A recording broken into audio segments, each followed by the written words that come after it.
Esta festa do Corpo de Deus tem a sua antiguidade. Ela já está a caminho dos 800 anos.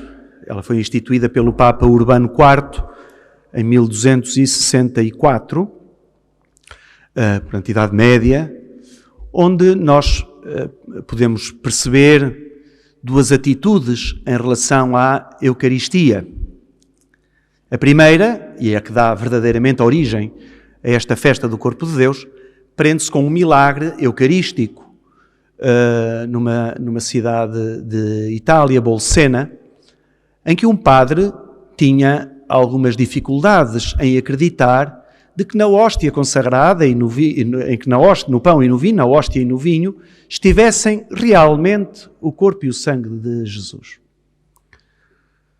E um dia, estando ele a celebrar a Eucaristia, no momento em que repete as palavras de Jesus, isto é o meu corpo que será entregue por vós, e ao levantar a hóstia, começam a cair umas gotas de sangue.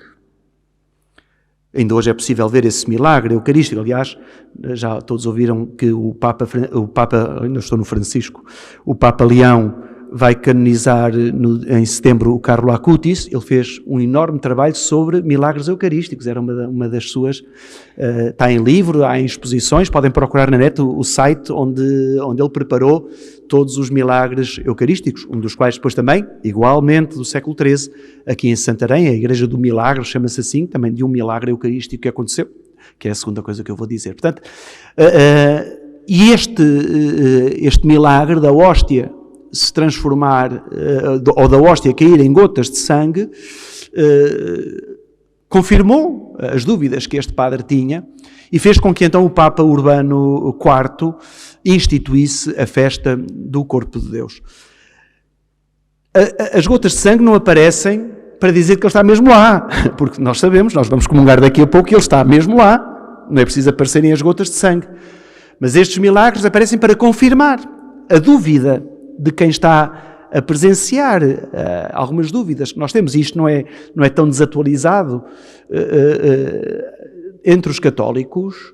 Há uns anos atrás, num inquérito que fizeram, havia uma grande maioria, acho que era nos Estados Unidos, uma grande maioria não acreditava na transubstanciação. Não era? Um de vocês que me disse isso. Mas uma grande quantidade de católicos que vão à missa e comungam, mas não acreditam na transubstanciação, que na hóstia está o corpo de Jesus, não a carne de Jesus. O padre não diz a carne de Cristo, diz o corpo de Cristo.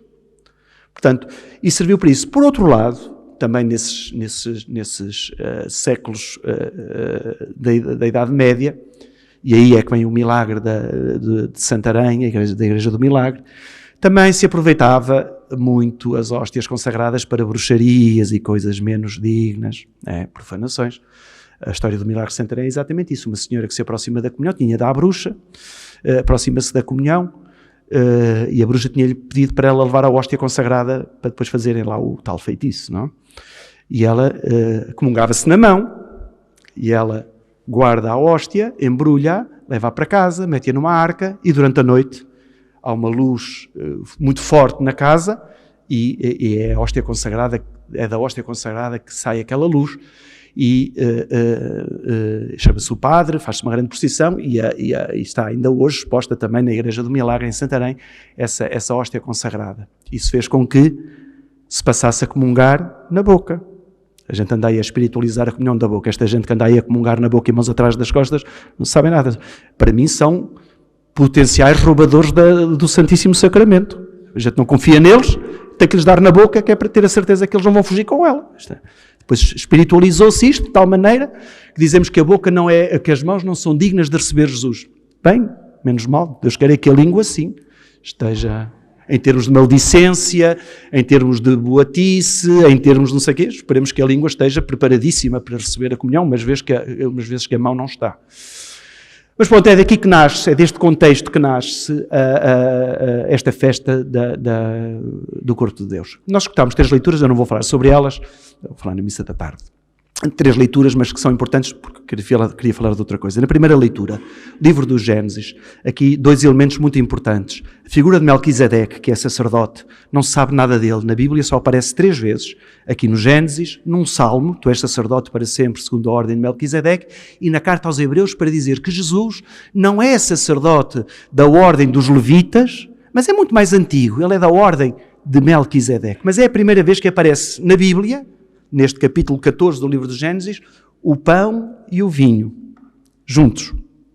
Nós sabemos que o Abraão, quando apareceram aquelas 3 figuras misteriosas lá no acampamento, lhes preparou um cabrito, lhes fez um pão assado, sabemos disto. Mas a primeira vez em que aparece o pão e o vinho como frutos da terra e do trabalho humano, como tantas vezes dizemos na missa, é aqui a primeira vez que aparecem como oferenda. Como oferenda. Esta é uma figura, dizemos nós na teologia, é uma figura da Eucaristia, que também nós oferecemos o pão e o vinho. A segunda leitura, já a escutámos na Quinta-feira Santa, a primeira epístola do apóstolo São Paulo aos Coríntios, é o relato mais antigo que nós conhecemos da instituição da Eucaristia.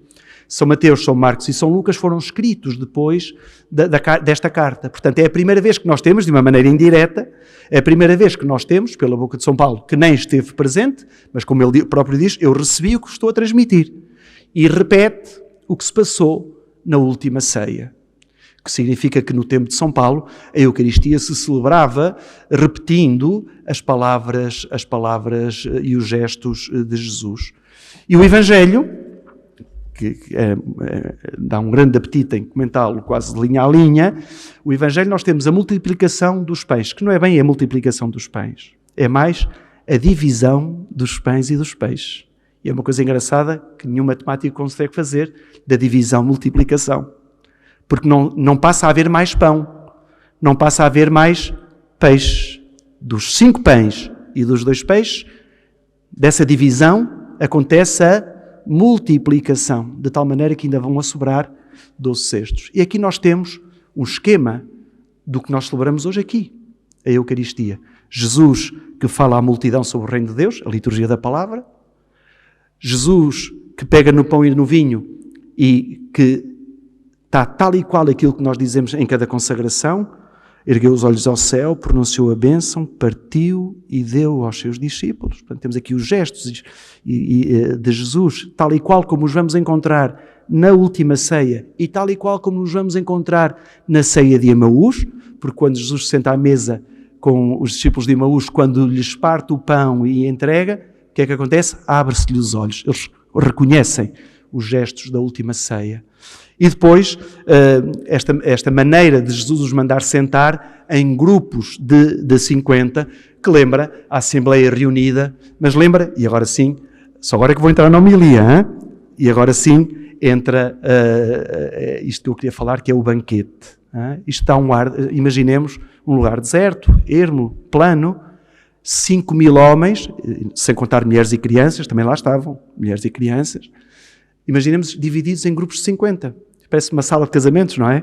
Em que tem aquelas mesas em que nos sentamos 10, 12 pessoas em cada mesa. Aqui era 50, em que eles se sentam todos ali. Dá um ar de banquete, dá um ar de festa. Não é? E gostava, por causa disso, de vos falar. Já falei há uns anos atrás sobre ela, mas a memória também, graças a Deus, vai faltando, que é para a gente poder repetir as coisas e ninguém se cansar. Porque esta festa de São Tomás, esta festa do Corpo de Deus, foi escrita toda pelo São Tomás de Aquino. O Papa Urbano IV pediu ao São Tomás de Aquino que lhe escrevesse o ofício do Corpo de Deus, as leituras, as orações, esta oração lindíssima com que nós começámos: Senhor Jesus Cristo, que neste admirável sacramento nos deixaste o memorial da vossa paixão. Isto é São Tomás de Aquino, é uma coisa impressionante. Quem reza laudes e vésperas, as antífonas e os salmos foram escolhidos pelo São Tomás de Aquino. E então São Tomás de Aquino, no meio de muitas coisas que escreveu sobre a Eucaristia, tem uma pequenina oração, é mais uma exclamação do que uma oração pequenina, mas tão profunda e bonita que eu gostava de partilhar convosco. As irmãs dominicanas de Santa Catarina de Sena, antigamente, rezavam-na sempre quando se juntavam para rezar. As nossas monjas dominicanas ainda fazem isso. Sempre vão à capela juntas para rezar qualquer coisa, antes da oração, fazem esta adoração ao Santíssimo Sacramento com esta exclamação, que é assim: ó sagrado banquete, em que se recebe Cristo e se comemora a sua paixão. em que a alma se enche de graça e nos é dado o penhor da futura glória. Só isto. Ó sagrado banquete em que se recebe Cristo e se comemora a sua paixão, em que a alma se enche de graça e nos é dado o penhor da futura glória. E o que é interessante nesta pequenina exclamação de São Tomás de Aquino? Porque ela não é dirigida a Jesus, nem a Deus Pai. Ela é dirigida à própria Eucaristia. Ela não diz, Senhor Jesus, que instituíste o sacramento. Não. Ó sagrado banquete. E curiosamente, numa Idade Média, em que se vincava tanto a Eucaristia como sacrifício, São Tomás de Aquino não vai pegar na ideia do sacrifício, mas vai exatamente pegar nesta ideia do banquete, da festa, da alegria.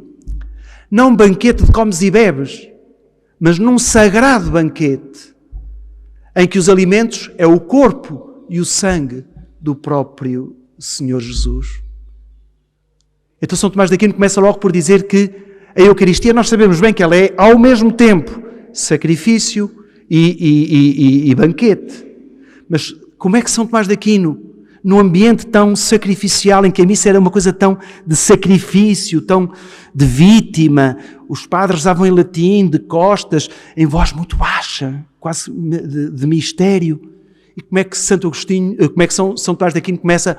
Ó sagrado banquete, em que se recebe Cristo. Neste banquete sagrado, é o próprio Jesus que nos dá, que se dá em alimento, em que se recebe Cristo. Isso comemora a sua paixão. Vem aqui então a ideia de sacrifício. Não como nós aprendíamos na teologia, um sacrifício incruento, ou sem sangue, mas que é sacrifício, mas em que se recebe Cristo, isso comemora a sua paixão. Cada Eucaristia que nós celebramos reúne, ao mesmo tempo, a dimensão sacrificial, porque é Cristo na cruz que se repete em cada Eucaristia, mas à luz da Páscoa. À luz da Páscoa. Não é um corpo morto que nós comungamos, é Jesus vivo na nossa vida. Isso comemora a sua paixão.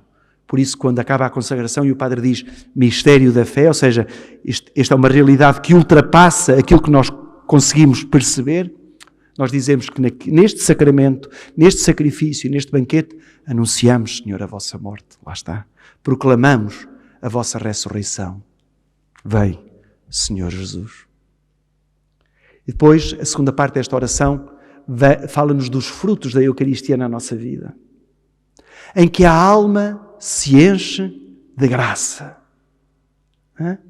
Aqui uma curiosidade em relação aos sacramentos, porque em todos os sacramentos se diz que quando nós nos confessamos, por exemplo, recebemos o quê? A graça do sacramento. Mas na Eucaristia nós não só recebemos a graça do sacramento, como ela própria é o sacramento da graça. O sacramento da graça. E aqui um parentezinho. A comunhão não é mérito. Não é mérito. Ai, portei-me bem, vou comungar. Ai, portei-me mal, não vou comungar. A comunhão não é mérito. Ai, porque eu esta semana não estou digno. Nunca estamos dignos. Mas é que nunca. E a Igreja sábia, quais são as últimas palavras que mete antes de nós irmos comungar? Senhor, eu não sou digno. Portanto, receber a comunhão, receber Jesus na nossa vida, não se trata de prémio, nem que fosse de consolação. Toma lá que te portaste bem, tens direito. Não! Em que a alma se enche de graça. Nós precisamos da Eucaristia para nos enchermos da graça de Deus, porque é a própria graça que vem à nossa vida. É disso que se trata. O Papa Francisco falava muito da comunhão como um medicamento que nós precisamos para ficarmos bons. Ninguém toma um antibiótico depois de estar bom. Ou alguém toma médicos. Alguém toma antibióticos depois de estar bom, senão agora está doente, tem que esperar ficar bom e depois toma um antibiótico. Não! Os medicamentos tomamos, na sua maioria, quando precisamos de melhorar. E a Eucaristia, quando é medicamento, é isto mesmo. É para sermos melhores. Ai, mas temos que andar na graça de Deus. Claro que sim. Claro que sim. Mas a Eucaristia, como digo, não pode ser entendida como um mérito ou só para quem se portou bem durante a semana. Não!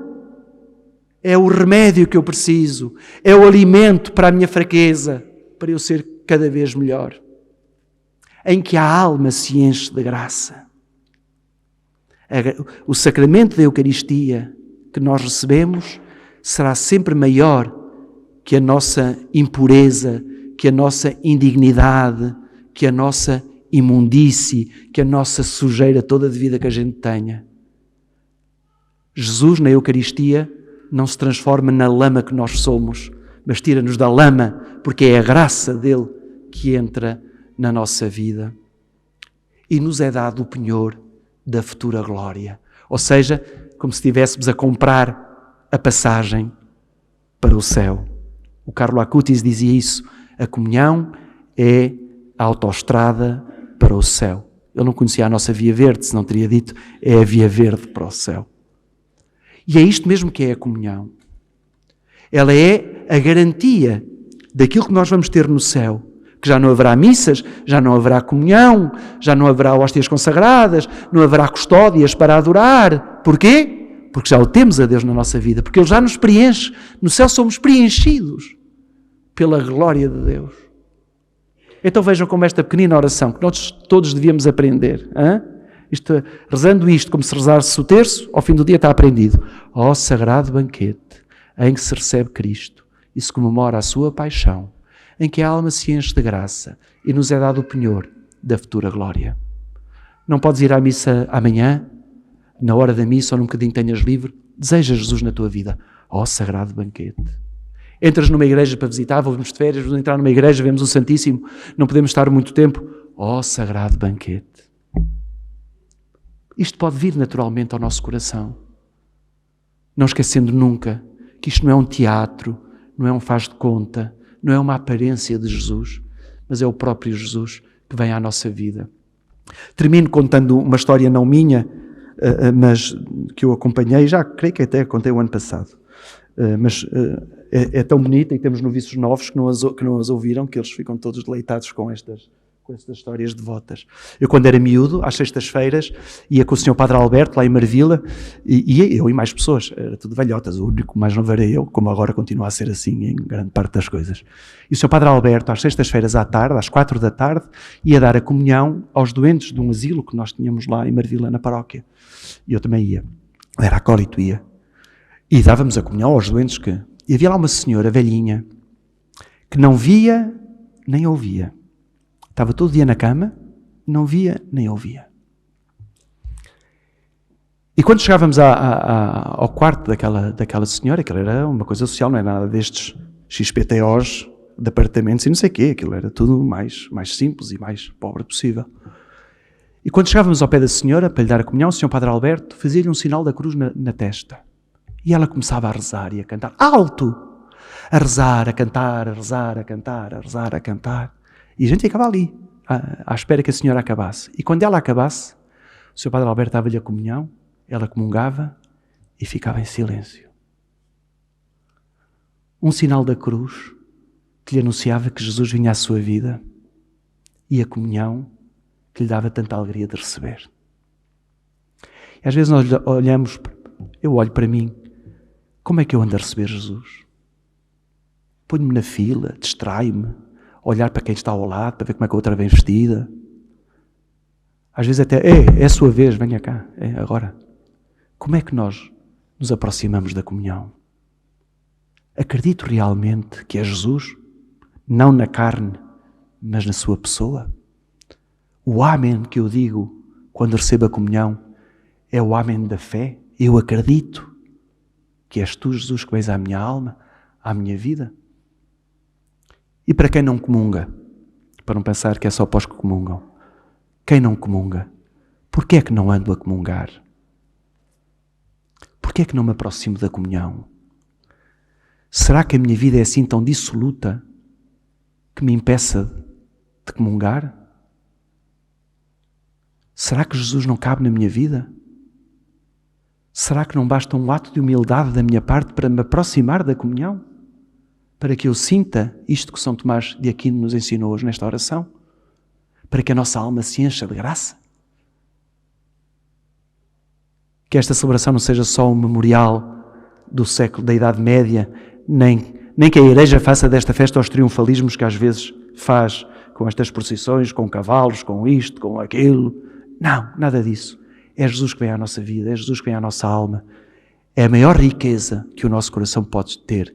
Jesus que se entrega connosco para ficar connosco até ao fim.